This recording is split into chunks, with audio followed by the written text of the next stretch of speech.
Hello friends, सत श्री अकाल, नमस्ते। कैसे हैं आप? मैं हूं डॉक्टर नीलम मोक्ष हीलिंग जीरकपुर से।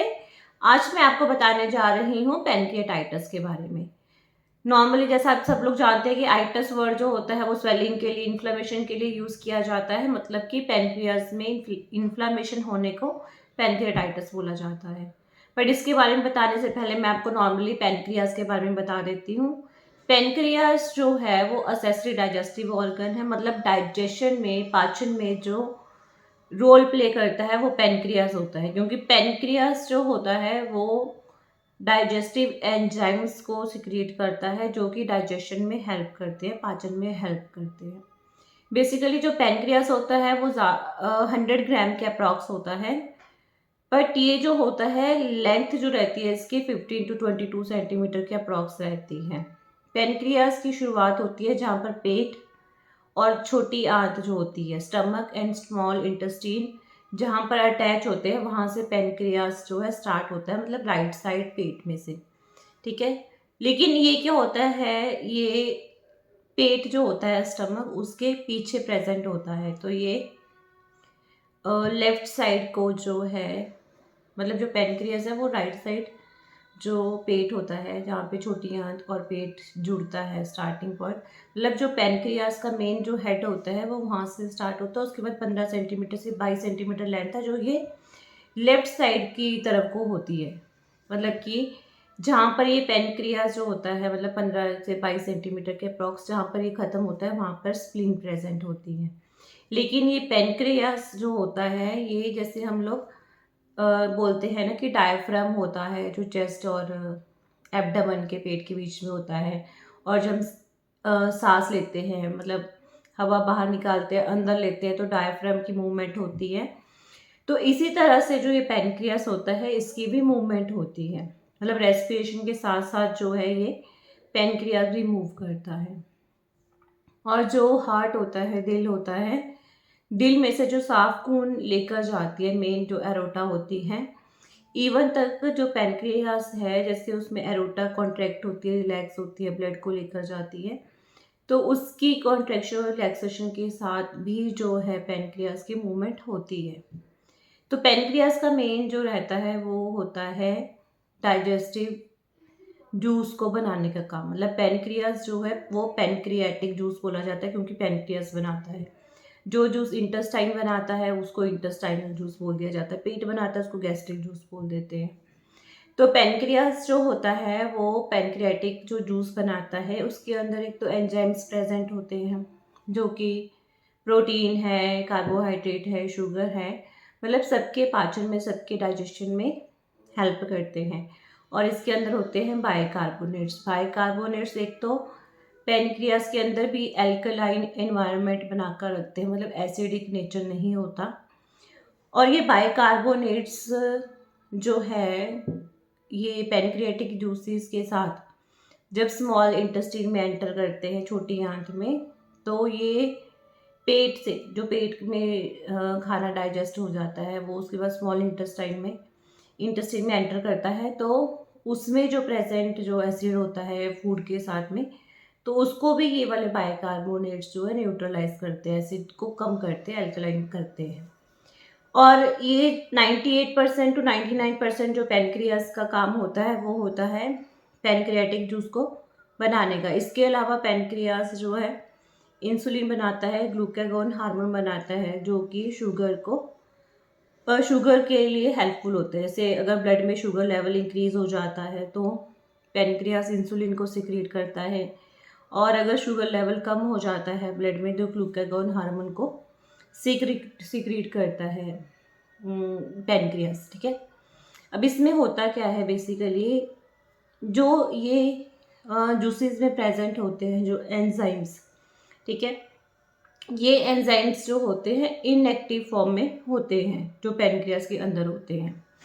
ये एक्टिव तब होते हैं जब ये स्मॉल इंटेस्टाइन में, छोटी आंत में एंटर होता है। ये जूस जो पैनक्रियाटिक जूस है, ये छोटी इंटेस्टाइन, जो छोटी आंत होती है, जब उसमें एंटर होता है उसके बाद ये एक्टिव हो जाता है। पैनक्रियाज में से जो पैनक्रियाटिक डक्ट होती है, जिसमें से ये एंजाइम्स या पैनक्रियाटिक जूस छोटी आंत में एंटर करते हैं, ठीक है, वहीं से जो उसके ऊपर से कॉमन बाइल डक्ट आती है, जो कि गाल ब्लैडर और लीवर में से आती है। मतलब जो पित्त की थैली होती है और जो लीवर होता है, क्योंकि बाइल जो होता है आम भाषा में जिसको पित्त बोलते हैं, वो लीवर जो है मैन्युफैक्चर करता है, उसको बनाता है, और वो आकर जो है गाल ब्लैडर में स्टोर हो जाता है, पित्त की थैली में स्टोर हो जाता है। जब हम लोग खाना खाते हैं तो ये जो बाइल होता है, ये जो कॉमन बाइल डक्ट है उसमें से, मतलब उस डक्ट के थ्रू से होता हुआ जो है ये स्मॉल इंटेस्टाइन में एंटर करता है। ये जो डक्ट होती हैं, जैसे एक तो हो गई जो नलिका पैनक्रियास में से आ रही है, और एक हो गई जो गाल ब्लैडर और लीवर में से आ रही है, तो ये वाई शेप बन जाता है, वाई। और नीचे जैसे वाई में अल्फ़ाबेट होता है ना, तो नीचे जो है कॉमन डक्ट बन जाते हैं, मतलब जिसमें बाइल डक्ट जो होती है, कॉमन बाइल डक्ट, उसमें बाइल भी प्रेजेंट होता है और पैनक्रियास में से जो जूसेस आते हैं वो भी प्रेजेंट होते हैं। तो वो फिर डक्ट जो है वो छोटी आंत में ओपन होती है, और ये जूसेस जो हैं स्मॉल इंटेस्टाइन में एंटर होते हैं और डाइजेशन में हेल्प करते हैं। अब ये जो एंजाइम्स है ये पैनक्रियाज में इनएक्टिव फॉर्म में होते हैं। अगर ये पैनक्रियाज में इनएक्टिव से एक्टिव फॉर्म में कन्वर्ट हो जाते हैं तो ये पैनक्रियाज के सेल्स को डिस्ट्रॉय कर देते हैं, डैमेज कर देते हैं, सेल्स को डेड कर देते हैं। नॉर्मली क्या होता है कि अगर ये पैनक्रियाटिक जूसेस में जो एंजाइम्स प्रेजेंट होते हैं, कई बार ऐसा भी होता है नॉर्मली 4 to 5% ये एक्टिव हो जाते हैं नॉर्मल कंडीशंस में भी।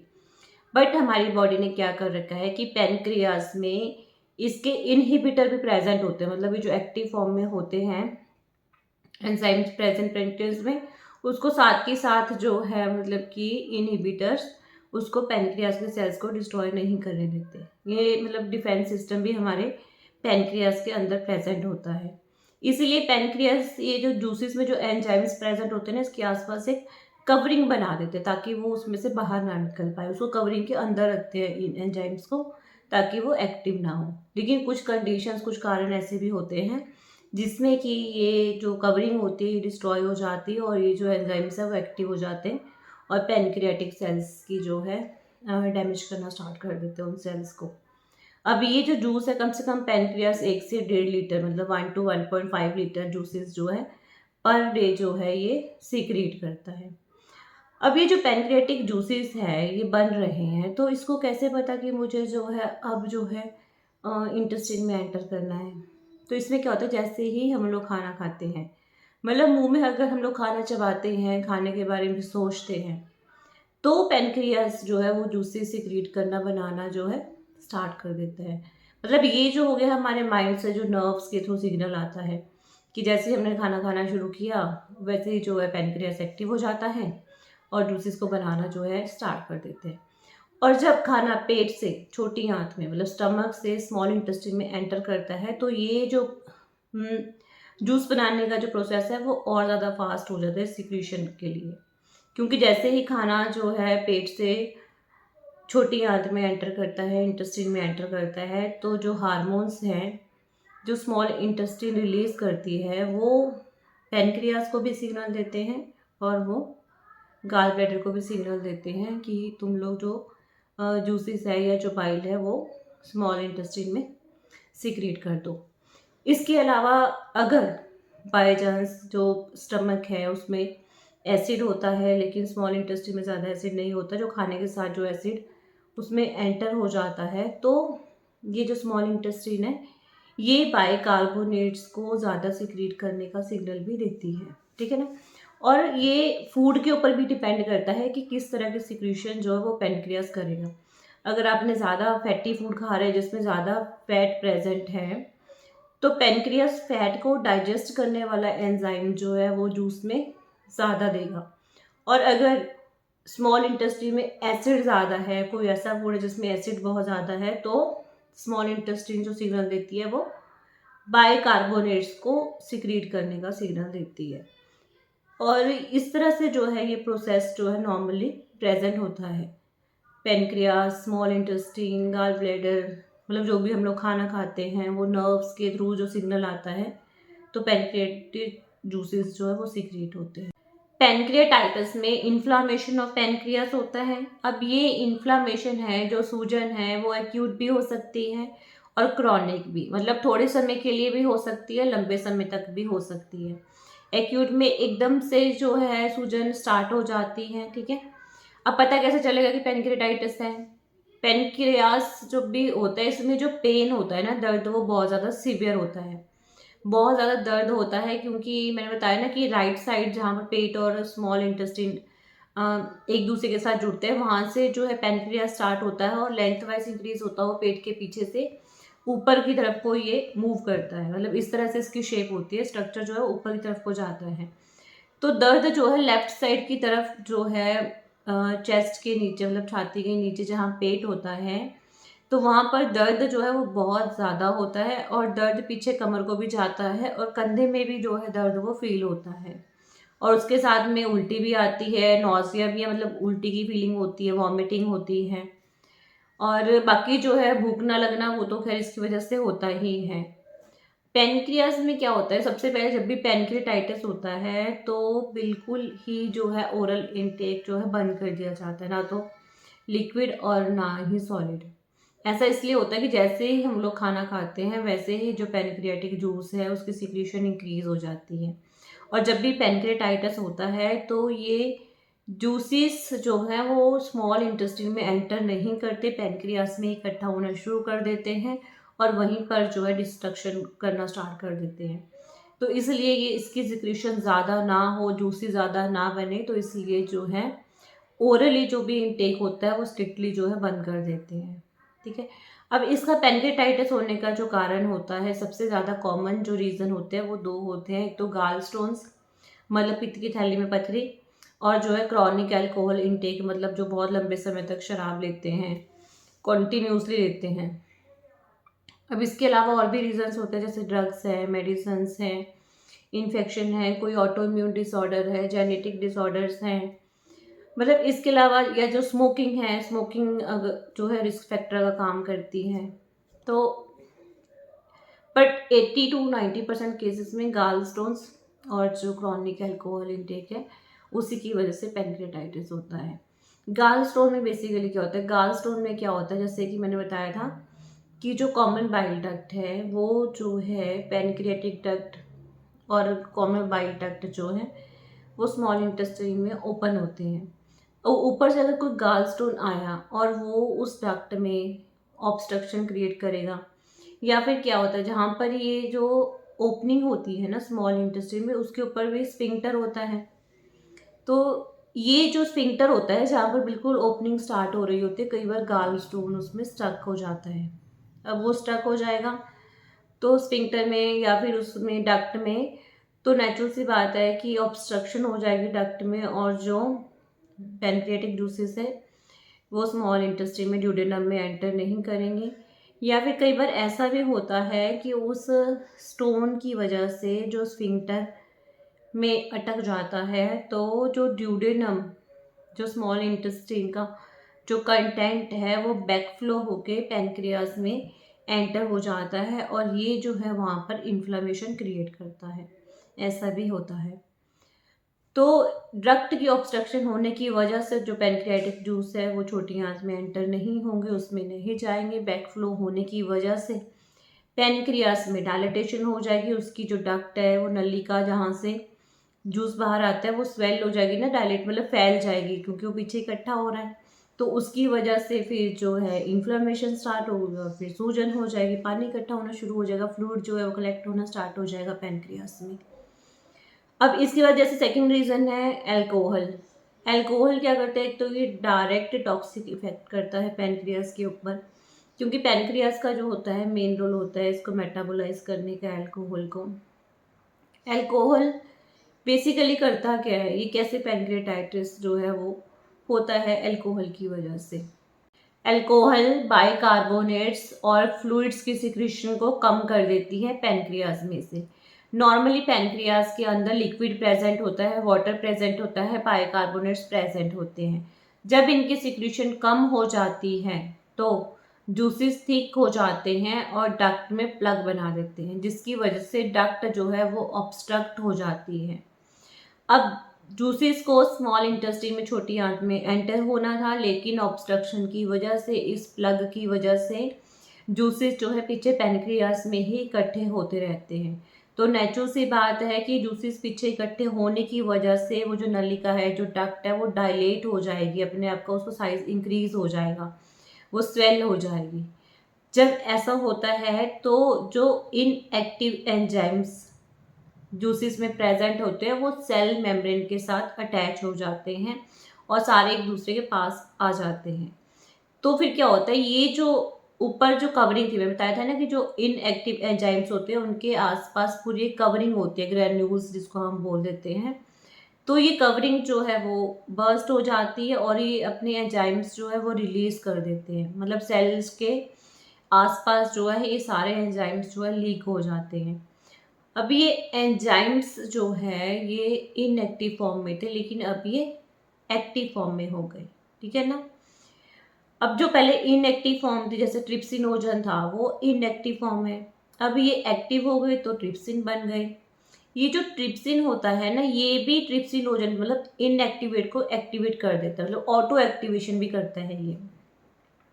और दूसरी बात है कि इसमें जो सेल्स जो है ना, ये सेल मेम्ब्रेन के साथ अटैच हुए, इन्होंने अपने एंजाइम्स जो थे लीक कर दिए, इसकी वजह से सेल में प्रेजेंट लाइसोजाइम होते हैं, उसमें जो है एंजाइम होता है। मतलब उस जो सेल जो मान लो कि पहले जो था इनएक्टिव एंजाइम, उसके आसपास कवरिंग थी, वो सेल के साथ अटैच हुआ, उसने अपने जो एंजाइम्स थे उसको लीक कर दिया। अब सेल मेम्ब्रेन नेचुरल सी बात है कि डिस्ट्रॉय होने की वजह से उन सेल्स के अंदर लाइसोजाइम एंजाइम था। बेसिकली इसका काम होता है कि जो भी सेल है, कुछ भी डेथ होगी तो उसको वहाँ से हटाना। तो इसके अंदर जो एंजाइम प्रेजेंट होता है वो इनएक्टिव फॉर्म में जो एंजाइम्स प्रेजेंट होते हैं उसको एक्टिव कर देते हैं। मतलब जब ये एक्टिव हो जाते हैं तो नेचुरल सी बात है कि पैनक्रियास के सेल्स को ही डिस्ट्रॉय करना शुरू कर देते हैं, क्योंकि इसमें जो एंजाइम ट्रिप्सिनोजन इनएक्टिव फॉर्म में प्रेजेंट था, बेसिकली वो प्रोटीन की डाइजेशन में हेल्प करता है। तो हमारी बॉडी तो सारे सेल स्ट्रक्चर सब प्रोटीन के ही बने हैं, तो वो अपने ही सेल की डाइजेशन स्टार्ट कर देता है ना, अगर हम आम भाषा में बोले, क्योंकि वो प्रोटीन की डाइजेशन में हेल्प करता है। अब ये इनएक्टिव था, एक्टिव हो गया तो पैनक्रियास के सेल्स को ही खाना शुरू कर दिया। और दूसरी बात है कि जैसे हमारे पैनक्रियास के अंदर इन्हीं जो एक्टिव एंजाइम्स है उनको इनहिबिट करने वाला, मतलब उसको रोकने वाला जो प्रेजेंट थे एंजाइम्स, उसको भी जो है कम कर देता है अल्कोहल। अब इसकी वजह से इन्फ्लेमेशन हो जाएगी, पैनक्रियास में उडीमा हो जाएगा, और जो ब्लड खून की वेसल्स होती है तो नेचुरल सी बात है कि उसके सेल्स भी डिस्ट्रॉय होंगे, जिसकी वजह से जो है हीमोरेजिस के चांसेस होते हैं, ब्लीडिंग के चांसेस होते हैं। और सेकेंडली ऐसा भी होता है कि जो अल्कोहल होता है वो इन्फ्लामेशन प्रोसेस जो है स्टार्ट कर देता है, डायरेक्ट टॉक्सिक इफेक्ट होता है, तो इन्फ्लामेशन स्टार्ट कर देता है, जिसकी वजह से न्यूट्रोफिल्स जो है वहाँ इकट्ठा हो जाते हैं, वहाँ पे स्वेलिंग कर देते हैं, वहाँ पर इन्फ्लामेशन कर देते हैं। तो जिसको भी पैनक्रियाटाइटिस अगर वो बाई चांस फिर अल्कोहल लेता है तो फिर दोबारा होने के चांसेस होते हैं, नेचुरल सी बात है। में तो जैसे ये एंजाइम्स इनएक्टिव से एक्टिव हुए, ठीक है, और इनको इनएक्टिव से एक्टिव होने के लिए एक तो कैल्शियम, अगर कैल्शियम ज़्यादा होगा तो इनएक्टिव से एक्टिव जो एंजाइम्स है, मतलब वो जल्दी इनएक्टिव फॉर्म से एक्टिव फॉर्म में आ जाते हैं अगर कैल्शियम ज़्यादा होता है। अगर कैल्शियम कम होता है तो इनएक्टिव से एक्टिव नहीं हो पाते। तो इसलिए अगर कैल्शियम लेवल ज़्यादा होता है ब्लड में तो भी चांसेस होते हैं पैनक्रियाटाइटिस की। ट्राइग्लिसराइड है, जैसे कि फैट है, कोलेस्ट्रॉल में ट्राइग्लिसराइड है, अगर वो उसका लेवल जो है इंक्रीज हो जाता है तो जो ब्लड है, वो नेचुरल सी बात है, भी फैट है तो ब्लड बहुत गाढ़ा हो जाएगा, तो ब्लड फ्लो के ऊपर इफेक्ट आएगा पैनक्रियास में। ब्लड सर्कुलेशन होगा नहीं तो न्यूट्रिशन मिलेगा नहीं, ऑक्सीजन की कमी हो जाएगी, और जिसकी वजह से जो है पैनक्रियास के सेल्स की जो है डेथ हो जाती है।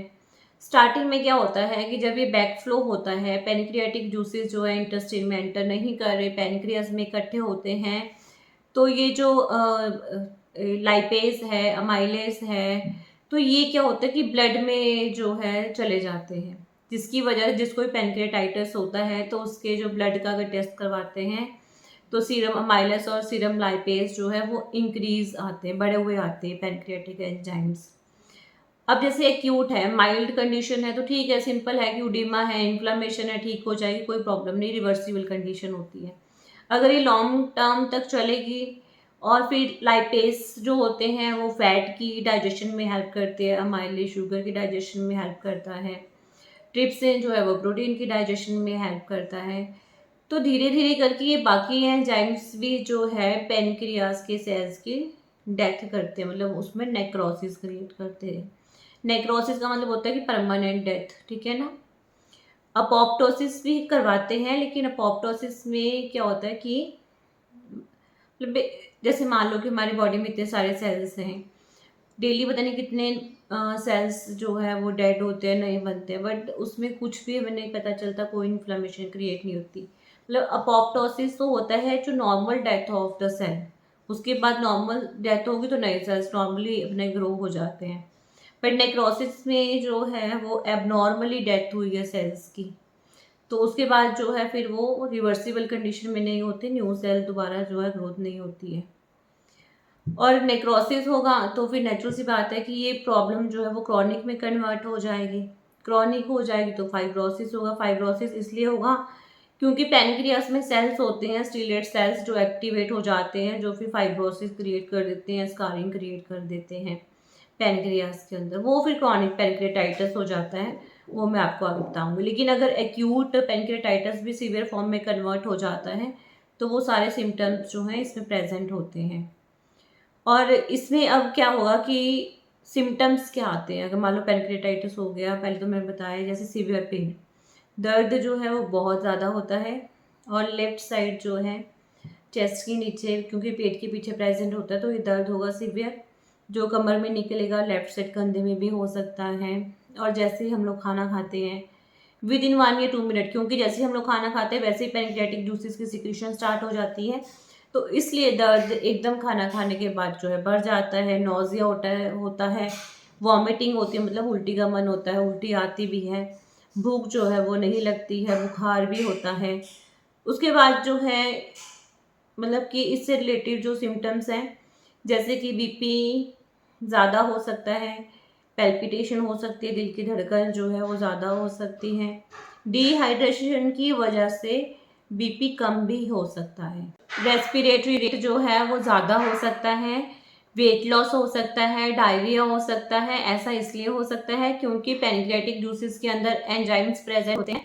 अगर ये एंजाइम्स जो है स्मॉल इंटेस्टाइन में जाते हैं तो ही डाइजेशन जो है प्रॉपर होता है, पाचन होता है।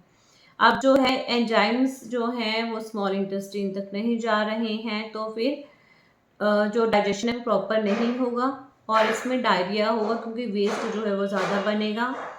फैट जो है वो स्टूल में आ सकता है क्योंकि फैट की डाइजेशन प्रॉपर नहीं हो रही, जिसको कि स्टेटोरिया कहा जाता है।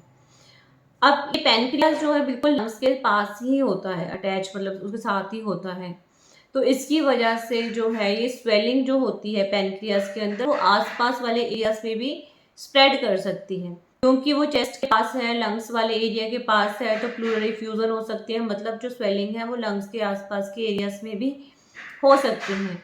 इसमें किडनी फेलियर भी हो सकता है, और ब्लीडिंग के चांसेस जो है वो ज़्यादा हो सकते हैं। अगर ब्लीडिंग मतलब 5% केसेस में ही ऐसा होता है कि सीवियर ब्लीडिंग हो, या फिर अगर क्रॉनिक पैनक्रियाटाइटिस हो जाता है उसमें, या अगर मान लीजिए कि पैनक्रियाटाइटिस है लेकिन उसके ऊपर इन्फेक्शन गया तो जो है कॉम्प्लिकेशन क्रिएट हो जाती है।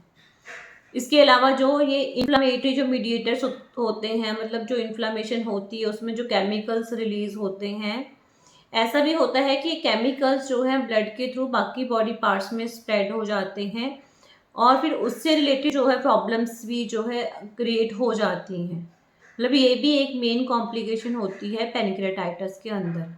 साइटस हो सकता है, पेट में पानी भर सकता है, और अगर एक्यूट पैनक्रियाटाइटिस क्रॉनिक में कन्वर्ट हो जाएगा तो शुगर डायबिटीज पेलाइटिस भी हो सकता है, क्योंकि नेचुरल सी बात है कि पैनक्रियास जो है वो इंसुलिन और ग्लूकागोन हार्मोन भी सिक्रीट करता है, बट एक्यूट में जो है मतलब उस लेवल तक जो नहीं होता है, ये प्रॉब्लम क्रॉनिक में होती है।